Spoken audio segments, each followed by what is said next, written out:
Hafa Guam, here are the headlines for CNMI.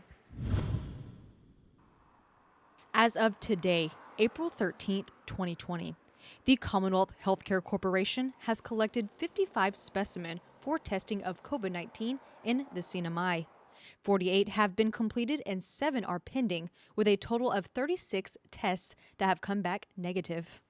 We have 11 cases that have been confirmed positive, 2 have died, and we are sending tests as we almost every day, except of course when it comes to travel, especially since it requires a lot of paperwork to be done to ship specimen to Guam. So right now we have 7 pending results from Guam and or DLS. CHCC CEO Esther Muña says there are 12 individuals that are being quarantined at Kanoa Resort and 66 that are being quarantined at PIC as of today. Both quarantine sites. We have CHCC personnel there. We also have the medical team, which includes 2 medical doctors, and actually 2 medical doctors are running it, but there's more doctor providers there, as well as nursing team to monitor basically their symptoms and to ensure that they're practically okay. So we have teams on both sides. Over the weekend, Congressman Gregorio Sablan announced the Department of Health and Human Services is providing an initial distribution of $798,346 to the Marianas for coronavirus testing and treatment. The purpose of that is really for the response of COVID-19. So, it could mean from anything from renovations of lab. It can mean anything from test kits. The procedure. I mean, any treatment costs basically. So that's what it's for. Muñoz says the hospital has already received the equipment to test for COVID-19, but is still awaiting a few other components before the machines can be used to test in the CNMI. Lab testing can be done here. So once the equipment, right now there's a couple of equipments here at CHCC that are been given the emergency use authorization by FDA. Those equipments can be utilized. However, the testing kits are not available now at this time.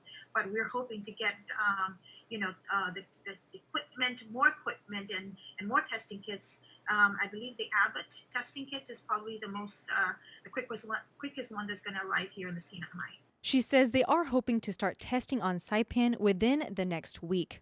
Tents have been set up at the upper level parking of the hospital that contain 40 hospital beds in case there is a surge at the CHCC main building. It's medical care and treatment site, and CATS. And so what the purpose of that is not necessarily what we call field hospital.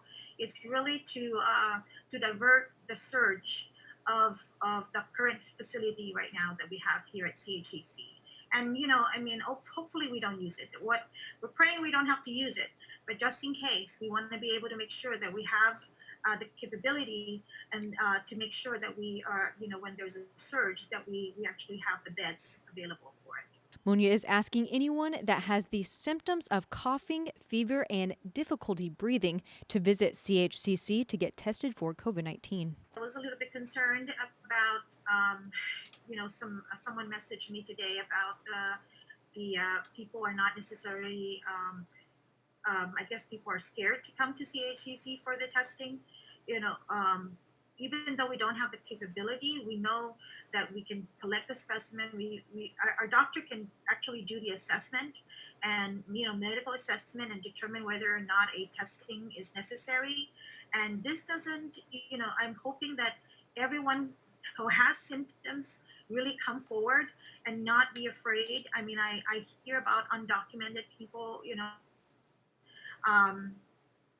please come to CHCC. We are not we're here to make sure that everyone gets tested. This is our population. It doesn't matter whether you're a non-resident worker or a foreign worker or not. We're basically saying come to CHCC, and if you present the symptoms, we want to see you so that we can immediately do our contact tracing and being able to identify individuals that are at risk, especially if they may have the virus and they don't know it. So we want to make sure that people come forward. Our tents are open, every day. Please come to CHCC and check out.